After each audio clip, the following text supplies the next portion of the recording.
guys! Kumusta kayong lahat? Tara at samahan nyo muna ako ulit sa aking mini vlog. Panoorin nyo lang pala ako guys kahit ayaw nyo. Charis. Heto nga at lalayas na naman ang kumari nyo at ayaw pumirme. Diyos mio. Pupunta nga akong Sambales ngayon at hindi naman to nakaplano. Biglaan lang talaga. Ako nga lang dapat talaga ang uuwi ng Sambales. Hindi ko na inaya talaga ang kumari ko kasi nga balikan lang. Mapapagod lang siya. Aba nung inaya ko nag-oo agad kahit na kinabukasan na ako aalis. Abay di Gora, mas okay at may kasama ako. Hindi ako maboboring sa biyahe. At higit sa lahat may kasama akong mapapagod dahil nga balikan lang. Diyos mio. So hayan, maaga nga akong gumayak. Siguro mga alas 2 pa lang yan ng madaling araw. Hindi na nga ako natulog dahil nag-asikaso pa ako ng mga gamit ng dalawa kong anak dahil may pasok pa niyan kinabukasan. Bali ang maiiwan nga pala sa dalawa kong anak ay yung pamangkin ko at yung ate kong panganay. So hayan, nagdala nga lang ako ng sling bag tapos nag-jacket din ako dahil sigurado malamig sa bus. Nilagyan ko nga ng lanyard yung isang cellphone ko para nakasabit lang dyan para yung isa pang video ko para hindi ako bukas ng bag ko. So ayan, ready na ako. Marami palang nagkakagusto dyan sa bag ko na color blue na yan. Pero sorry guys, wala akong may bibigay na link niyan kasi sa live ko lang siya na mine. So ayan, ready naman na ang lahat. Meron akong dalang paper bag, lagayan ng mga kutkuti na chichirya tsaka tubig. At yung aking travel bag na nilagyan ko ng ilang pirasong damit para may bihisan ako. Nakapag-book na nga rin ako ng Grab kaya saktong paglabas ko ng kalsada ay andyan na rin siya. Magagrab na nga lang kami papuntang Victory Mall at doon kami sasakay papuntang Iba, Sambales. So ayan, nakiusap na nga lang ako sa Grab driver na daanan na lang namin yung kumari ko sa bahay nila. Malayo pa nga lang kami, kita ko na agad ang kumari ko dahil sa kanyang travel bag na color pink na Hello Kitty. O diba, may padala-dala pa kami ng travel bag samantalang isang araw lang naman kami do. Heto nga din yung first time kong umuwi ng Sambales na ako lang, buti na nga lang sumama ang kumari ko. Sa mga hindi nakakaalam guys, ang probinsya ng asawa ko ay Iba, Sambales. Kaya ang pupuntahan ko doon ay family ng asawa ko. Saglit lang naman yung naging biyahe namin ng aking kumari at nandito na kami agad sa Victory Mall. Asar na asar pa nga ako dyan sa tigyawat ko dahil galit na galit talagang tumutulis pa. Napansin ko ang halos walang pasahero. So hayan, bumibili na ng ticket yung aking kumare. At isang pagkakamali nga namin, dapat pala nag-search muna kami kung ano ang oras ng biyahe papuntang Iba, Sambales. Alas 2 pa nga lang ng madaling araw yan, tapos alas 4 pa daw yung susunod na biyahe. Kaya halos 2 oras pa kami maghihintay ng bus namin. Hindi ko din kasi alam kasi dati naman pag umuwi kami ng Sambales kasama ng asawa ko, madaling araw din kami nagbabiyahe. Tapos ilang minutes lang kami naghihintay, meron na agad bus. Parang first time ko lang ng ganito. So hayan, medyo matagal-tagal pa ang hihintayin namin ng aking kumare. So hayan, for the video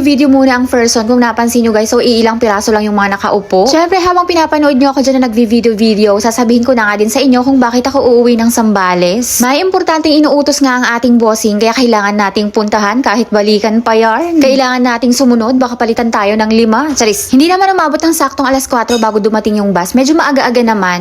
Pagdating nga ng bus ay pumunta kami agad para maipwesto namin ng maayos yung bagahe namin. Sa bungad nga lang namin ilalagay para hindi din mapitpit. For the akyat ng mga person at hahanapin na namin yung seat number namin. Hula ko nga din ay hindi mapupuno tong bus. Nasa bungad pa nga lang ako pero ramdam ko na kung gaano kalamig. Ang nipis pa naman ng mga jacket na suot namin. Heto lang din kasi ang meron na jacket na twinning kami. Diyos mio. So ayan, nahanap na namin ng seat number namin at nakapwesto na kami ng maayos. Hindi din nagtagal at umalis na rin ang bus. Mas maganda talaga magbiyahe ng madaling araw pa uwing probinsya kasi hindi crowded tapos mabilis pa ang biyahe. Pareho nga kaming walang tulog kasi 3 estudyante din yung hinanda niya ang gamit kinabukasan dahil may pasok pa. Mama naman niya ang naiwan sa kanyang mga anak. Saktong lumiwanag nga ang paligid ay naramdaman ko ng pasigsag na ang kalsada. Pareho na nga rin kaming dilat at pareho nga din kaming ngara. Mas lalo nga kaming mangangarag mamaya dahil mamayang gabi ay magbabiyahe na rin kami ulit pa uwi ng Manila. Pinatago ko pa nga sa kanya yung ebidensya na puro kami lamon. Seryoso nga siya sa buhay niya oh. Iniisip niya ata yung mga pautang niyang hindi pa nagbabayad o yung mga may utang daw sa kanya magbayad na kayo. Charis. At yung mga wala pang hulog sa kanyang paluwagan para ma-enjoy niya ang pag-uwi niya ng Sambales kahit balikan lang. Kahit nga magkasama kami ng aking kumari na yan ay busy siya sa buhay niya sa mga transaksyon niya. Maya-maya nga nakarating na rin kami dito sa terminal ng Victory dito sa Iba, Sambales. Ano ba yun? Are you sure? Yes. Singa? Maiwan ka pa dito kung gusto mo. Singa. Dito kayo, ma'am? Opo. Welcome to Victory Liner Terminal dito sa Iba, Sambales! Charis! Hintayin nga namin dito ang mama ng aking asawa at siyang susundo sa amin. Hindi na din naman kami nagtagal naghintay at dumating din naman agad si Mama Glo. Grabe ang init, nananakit. Dumaan pa kami sa grocery para mamili si mama ng mga paninda niya dahil may sari-sari store din siya. O diba, hindi pa nga na-display ang mga pinamili pero binibenta na ng kumari ko. Ayan na nga si Mama Glo at kinuha niya yung kanyang tricycle para isakay na yung mga pinamili niya. Saglit nga lang ay nakarating na din kami. Kotang-kota na nga tong view na to sa mga mini vlog ko dati pag umuwi kami dito sa Sambales. Welcome to Amungan, Iba, Sambales! Charis! See you sa next vlog guys. Itutuloy ko na lang kasi masyado nang mahaba.